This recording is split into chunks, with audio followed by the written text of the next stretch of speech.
वो बिहार जहां पे 2016 से दारूबंदी लागू है, वहां पे 30,000 करोड़ का कारोबार हर साल बिहार में हो रहा है। मतलब ये अपने आप में चौंका देने वाला आंकड़ा है। और ये आंकड़ा खुला विधानसभा में जब आंकड़ा ये खुला और तेजस्वी यादव के विधायक ने जब काला चिट्ठा निकाला, तो साहब एनडीए के जो तमाम नेता हैं इंक्लूडिंग मुख्यमंत्री जी, उन सबका चेहरा देखने लायक था। मैं तो कह रहा हूं साहब, जिस कुर्सी पे वो बैठे हैं उसी कुर्सी के नीचे अपना मुंह छुपा ले, क्योंकि अगर आप 2016 से बिहार में दारूबंदी किए हुए हैं और अगर उसके बाद भी सालाना 30,000 करोड़ रुपए का कारोबार सिर्फ दारू का हो रहा है, तो साहब ये कैसा दारूबंदी है? और फिर ये कारोबारी है कौन जो 30,000 करोड़ का कारोबार कर रहे हैं? जब पूरी कहानी आपको बताएंगे, सब कुछ से आपको रूबरू कराएंगे, तो आपको पता चलेगा कि बिहार में किस तरीके से दारू का नेटवर्क सक्सेसफुली काम कर रहा है और किस तरीके से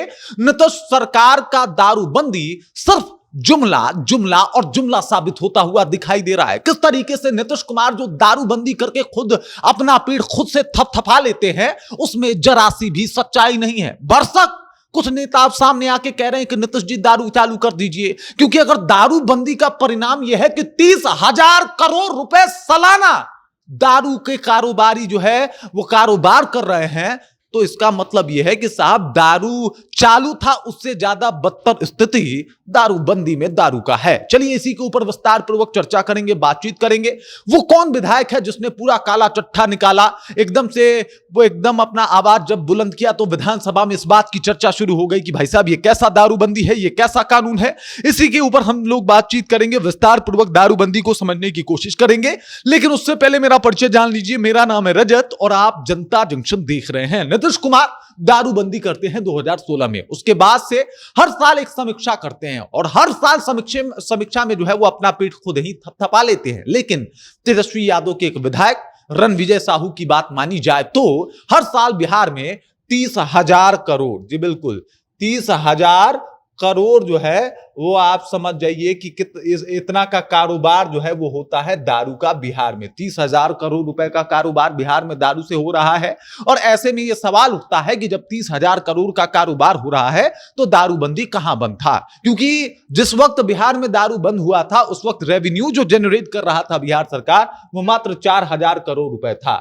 4,000 करोड़ रुपए था और ये कहां 30,000 करोड़ रुपए, मतलब लगभग 8 गुना अधिक पैसा ये सब कुछ हो रहा है। और सोचिए 30,000 करोड़, आप समझ सकते हैं इसमें जो है आप बहुत हद तक बहुत चीजों को हैंडल और कंट्रोल कर सकते हैं, जिसमें पुलिस और तंत्र को खरीदा जा सकता है। और शायद यही वजह है कि कोई भी बड़ा चेन आज तक पकड़ा नहीं गया, कोई भी बड़ा चेन को जो है वो आज तक पुलिस ने ट्रैक करने की कोशिश नहीं की, बल्कि इक्का दुक्का लोग पकड़े गए और उसके बाद चीजों को छोड़ दिया गया। देख लीजिए रणविजय साहू विधानसभा में खड़े होकर दारू के ऊपर आंकड़े बता रहे थे और हर एक आंकड़े बहुत ज्यादा चौंका रहे थे, बहुत ज्यादा जो है वो लोगों को परेशान कर रहे थे और कह रहे थे कि साहब ये कौन सा दारूबंदी है, ये किस तरीके का दारूबंदी है। आपको बता दूं कि उन्होंने जो है वो अपने बातों को रखा और कहा कि राज्य में शराब का 30,000 करोड़ का कारोबार है। रणविजय साहू ने विधानसभा में बिहार के अलग अलग राज्यों की में जहरीली शराब से हुई जो है वो लोगों के खत्म होने के मामलों के बारे में भी बात किया। पुलिस प्रशासन और पूर्ण शराबबंदी कराने में विफल है, इसके बारे में बात की। रणविजय साहू ने कहा कि बिहार में शराबबंदी कानून पूरी तरह से विफल हो चुका है। हाल ही में 18 फरवरी 2026 को रोहतास जिले में जहरीली शराब पीने से 5 लोग इस दुनिया को छोड़ के जा चुके हैं। 5 लोग जहरीली शराब से। आप समझिए कि यह आंकड़ा जो है, मतलब दारू पी के ऐसा नहीं कि लोग अपना लिवर खराब नहीं कर रहे, वो हो रहा है। अगर 30,000 करोड़ रुपए का अगर कारोबार हो रहा है तो दारू पी के लोग लिवर भी खराब कर रहे हैं और ऊपर से जहरीली दारू, 2 नंबर की दारू, देशी दारू, खराब दारू, ऐसे दारू के भी लोग शिकार हो रहे हैं जिससे जल्दी ही लिवर खराब हो, जल्दी ही इंसान दुनिया छोड़ दे। एक बार पिया और दुनिया छोड़ दिया, इस तरीके की भी खबरें आती हैं। सारण, गोपालगंज ऐसे भरे पड़े हैं मामले कि किस तरीके से जहरीली शराब आसानी से बना के जो है वो बेची जाती है। मामला तब और ज्यादा खराब होता है जब उससे हताहत होने के मामले जो है वो दर्ज होने शुरू हो जाते हैं। और ये जो आंकड़ा विधानसभा में पेश किया गया, उस पेशी के बाद मुझे तो लगता है कि या तो उसके ऊपर नीतीश कुमार की सरकार को पलटवार करना चाहिए, अपनी बातों को क्लियर करना चाहिए कि यह बात झूठ है या सच है।